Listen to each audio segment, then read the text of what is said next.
Here's some fun facts about insects. Let's get to it. What is the difference between a cricket and a grasshopper? One of the differences is the length of their antenna. Grasshoppers have shorter antenna, whereas crickets have longer antenna. And grasshoppers, they have more of a raspy sound they make, whereas crickets chirp. They make that the more high-pitched noise. And crickets make noise by rubbing their wings together, whereas grasshoppers make noise by rubbing their legs together.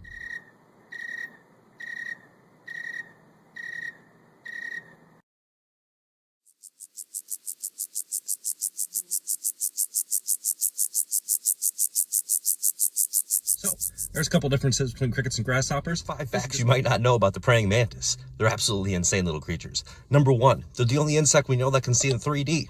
Yeah, cool.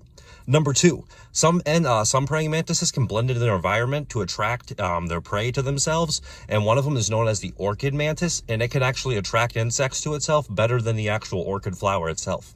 Yeah. They can mimic the color of it, and they might even mimic the smell of the flower as well. Number 3, some praying mantises actually eat birds and frogs. Yes, crazy. Number 4, whenever they strike, they can strike in as little as 1/10 of a second, and they have these little hairs on the ends of their arm areas that like go into their prey, so that helps them grip and really grip onto their prey. And 5, some praying mantises can change color depending upon the humidity. So like when they shed their exoskeleton, they will turn brown or green depending upon the humidity, so they can better blend into the environment. But yeah, there's 5 facts you might not know about praying mantises.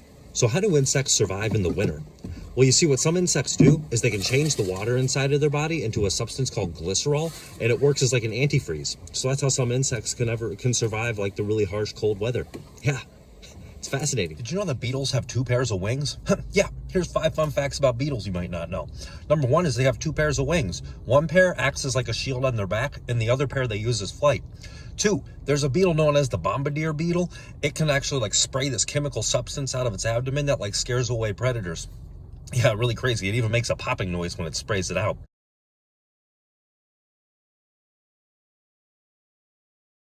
Number 3, dung beetles can bury up to 250 times their mass of dung in one night. So yeah, they're like nature's great little gardeners. Number 4, ladybugs are actually toxic to those animals that eat them. They taste really, really bitter. So that's why the bright colors indicate that they're really, really bitter. So they use that as a defense mechanism. And number 5, beetles are the type of, there are more types of beetles than any other insect or animal in the world. How do insects fly in the rain? Well, you see what they do is their wings have these little tiny air pockets, and whenever water hits an air pocket, water is more attracted to itself than it is to the air, so it just glides right on off. And all the energy in that air and that water droplet coming by, it dissipates over those air pockets, so it doesn't bang the insect and cause it to go flying. It just bounces and slides right off, and it even captures a lot of debris like a snowball rolling down a hill, so it gives them a little wash in the meantime too. Yeah, that's how a lot of insects fly in the rain. Not all insects though, not all insects have those little air pockets, but insects like dragonflies and butterflies do. So there's a little fun fact for you. Now, if you want to know more interesting facts like this, go ahead and check the link below. And this is just according to my research. Made perfect. If it is, let me know in the comments below. This has been Stories on the Spectrum. Like, subscribe for more, and hit that notification bell.